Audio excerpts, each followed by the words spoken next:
সেমাই দিয়ে এই ডেজার্টটি খেলে আপনি ভুলে যাবেন যে আসলেই আপনি সেমাই খেয়েছেন। এই ডেজার্টটা বানানোর জন্য প্রথমেই আমি একটা প্যানের ভিতরে ঘি দিয়ে দিয়েছি কিছুটা। এরপরে এর মধ্যে আমি এলাচি, দারচিনি দিয়ে দিলাম কিছুটা পেস্তা বাদাম গুঁড়ো।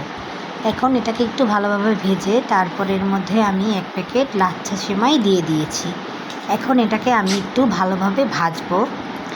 ভাজার সময় এর মধ্যে আমি কিছু উপকরণ দেব, যেমন চিনি আর গুঁড়া দুধ। এইগুলো দিয়ে আমি সেমাইটাকে আরও কিছুক্ষণ ভালোভাবে ভেজে নেব। যখন দেখব এটা একটু গায়ে গায়ে লেগে এসেছে তখন আমি এটাকে তুলে নেব। এটাকে অনেকক্ষণ ভাজা হয়ে গেছে, এখন আমি এটাকে কিছুক্ষণ রেখে ঠান্ডা করে নিচ্ছি। এরপরে আমি একটা বক্সের ভিতরে কিছুটা সেমাই দিয়ে এভাবে সেমাইটা বিছিয়ে নেব, বক্সটার ভিতরে সাজিয়ে নেব। এরপরে আমি অন্য একটা প্যানে 1 লিটারের মতো দুধ নিয়ে নিয়েছি। এরপর এই দুধটাকে আমি ভালোভাবে গরম করে নিয়েছি, ভালোভাবে ফুটিয়েছি। এখন কিছুটা দুধ আলাদা করে নিয়েছি দুটো বাটিতে। 1 বাটিতে আমি কাস্টার্ড পাউডার মিশিয়ে নিয়েছি এটার সাথে, যেটা আমি এখন মিক্স করে নিচ্ছি দুধটার সাথে।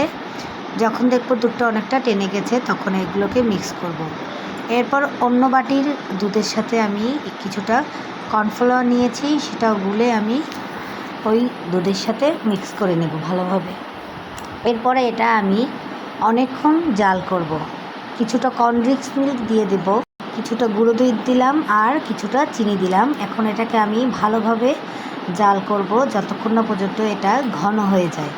এই যে দেখুন আমার দুধটা অনেকটা ঘন হয়ে গেছে, এখন আমি এটাকে নামিয়ে নেব। এটাকে নামিয়ে নিচ্ছি।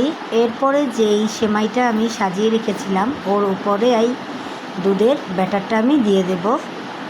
সবটা দেওয়ার পরে উপর দিয়ে আবার আমি সেমাই দিয়ে এটাকে সাজিয়ে নেব ভালোভাবে। এরপরে আমি সৌন্দর্যের জন্য কিছুটা পেস্তা বাদাম উপর থেকে ছড়িয়ে দিয়েছি। এখন এটাকে আমি ডিপ ফ্রিজে রেখে দেব কিছুক্ষণ। এরপর ফ্রিজ থেকে নামিয়ে ঠান্ডা ঠান্ডা পরিবেশন করুন।